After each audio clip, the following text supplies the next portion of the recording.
G'day and welcome to Wine Week. I'm Danny. And I'm Brad. And this week you're going to kick us off, mate. I'm going to start with a great wine out of Coonawarra. Now this is from Magella. Now this is a Cabernet Shiraz blend called the Musician. Now we've had a look at a few Cabernet Shiraz blends in the last little while, and it's because they complement each other really well as a blend. It's known as that Aussie blend.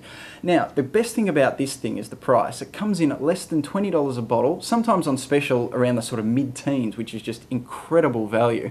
And look, the reason here is the great quality of the grapes. Now, we've had a look at the Magella wines before. We've had a look at both their Cabernet and their Shiraz, which are both excellent drinking at around the $30 mark. This one, at maybe just a little over half price that, is incredible. And you're getting really good grape quality here as well, because it's the stuff that doesn't quite make it into those top ones, but they're producing such good stuff out of Magella at the moment that even the cheaper stuff is this regularly rates in the mid-90s in terms of point ratings with the experts. So the Musician by Magella, really worth a look. It certainly is one of the very finest Coonawarra producers at the moment, Magella.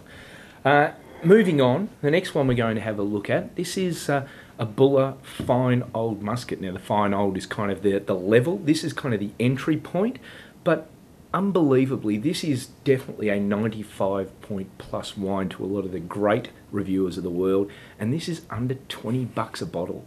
Now we've looked at the Tokay before. The difference between the Tokay and the Muscat, probably if you put the two together and tasted them side by side, you'll get more kind of orange, peely, citrus sort of notes out of the Tokay, whereas the Muscat you kind of get more raisin, a little bit more chocolate sort of, which is great. If you're matching this up with a dessert, as you should be, because it's a big luscious wine, sits beautifully with chocolate desserts and also something like maybe bread and butter pudding. Just absolutely gorgeous, luscious, big, heavy kind of toffee characteristics on it. It is a sipper. Only have it in small glasses. Don't try and get a big bowl out for it, but just beautiful. And look, in my family, we regularly go through bottles of this because, look, I just love it. Great Rutherglen stickies.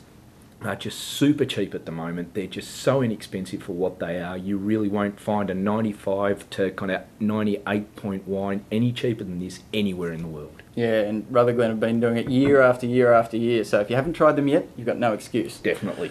I'm going to finish with our premium of the week. Remarkably, these two have been great wines. This wine is up in that league as well, and again, we're only talking about possibly mid-20s for one of the best Rieslings in Australia. What I'm talking about here is the Jacobs Creek Steingarten Riesling. Used to be the Orlando, and now they've all moved it into the Jacobs Creek stable. This is one of their premium range, and look, it's recommended retailers around the 30 mark, just a tad over, but look, this is one of the ones that you'll regularly pick up around the discount chains, around the sort of low 20s, mid 20s. And again, we've talked about how much good value you get out of Rieslings, and here we're talking about one in their premium stable that you're getting for around that price. And look, if you haven't tried it before, give it a go, because it's a very well balanced wine. It's got lovely crisp acidity, so it's nice and dry, but it's also got some good sort of citrus flavours there as well. And look, at that price, you're picking up a terrific wine at really good value. Yeah, it certainly is. It's just definitely one of Australia's very best Rieslings, and under $30. Wow. Anyhow, that's it for this week on Wine Weeks. We'll see you all again next week. See you next week.